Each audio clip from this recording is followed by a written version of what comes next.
and welcome to Indian Link's 30th anniversary celebration. And what we saw in the 90s when Indian Link, when Pawan and Rajni launched, was the immense risk that you took. And the fact that you built a newspaper before we built a community. And that is not something we should forget. They do an amazing job, and I think it works because of their togetherness. How hard do you think it's been for Rajni and Pawan throughout that period when things have got a little challenging? I think they're constantly walking a tightrope. I know you said his nickname was Rupert, but Edmund Roy, esteemed producer for PM, told me that Pawan once told me his nickname was Curry Packer. But Rajni, why did you agree to this project? Because I was young and foolish, Pawan. I remember that at parties, my friends and I would pack papers into envelopes ready for delivery. An early introduction to child labour, for which I still haven't been paid. Through 3 decades now, you've informed, connected, entertained, and you've inspired.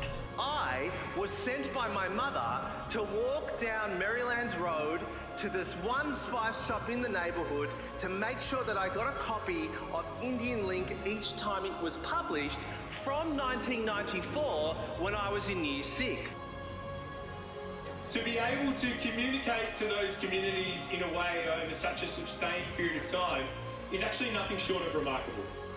And that requires a lot of passion, it requires a lot of wit, it requires incredible diplomacy, and it also requires staying firm and true to your principles.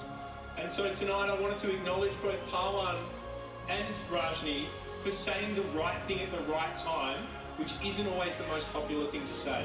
And I just ached to tell our stories and to tell our new home that we wanted to participate in it positively. For our 30th, we want to continue doing what we love, and that is developing and mentoring young journalists. We would like to announce that we're in discussion with the University of Sydney to set up the Indian Link Media Scholarship Program. I think there is an element of trust, element of credibility, element of integrity with Indian Link, and sky is the limit. Yeah. You know, you asked me how did I become a friend of theirs. No, I didn't ask Yes, you that. you did. I didn't. You did. I didn't. And the answer to that is by sheer bad luck. What does Indian Link mean to you? It's my voice sometimes. It's sometimes what I want to hear. It's sometimes what I'm keen to see how others are responding to an issue. And it's a bridge between the two countries. I don't get to read it every time it comes out, but every time I read it, I just gain so much insight into a different Sydney, a different sensibility, different thoughts. I learn about food, and I'm not a good cook. I learn about politics, and I just love the vibrancy and the diversity within it. I mean, it's that connection with the Indian Australian community, but it's much more than that.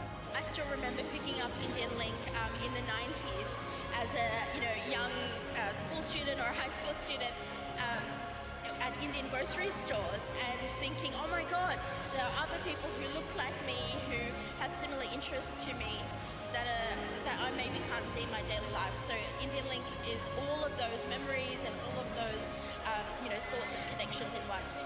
You've made positive contributions to Australia's modern identity as a diverse, vibrant and multicultural society, and you've helped shape the way Australia is seen across the world.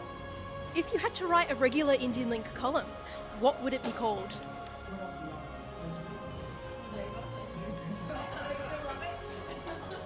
What's the gulab jamun?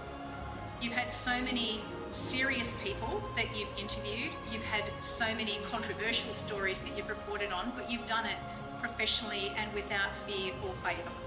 But my brother was deemed, amongst Indian Links, one of the most eligible bachelors in the Indian community in 2002. And I think Pawan and Rajni need to be immensely congratulated for not just a fine product, not just for giving every politician in Australia a voice into the Indian diaspora, but more importantly, ensuring those politicians know what the diaspora wants, thinks, just like any other Australian. Next few years, we told stories in Indian Link about settling down, fitting in, and then moving up. I know that Pawan's knees are giving out, so I'm not really sure how he's going to kind of be able to manage some of the things he's got to do, but yeah, it's a bright future.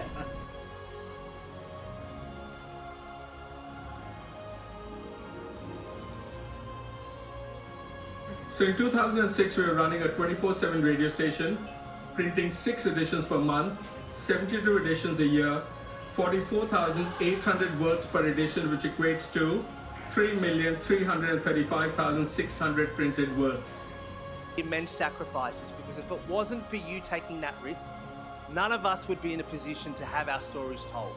And at a time when back then it was very hard for anyone from the subcontinent to have their story told in mainstream media, we told our stories first in Indian Link, and then we got the opportunity to tell our stories elsewhere. So for that, I salute you, I salute the institution, I salute your editorship.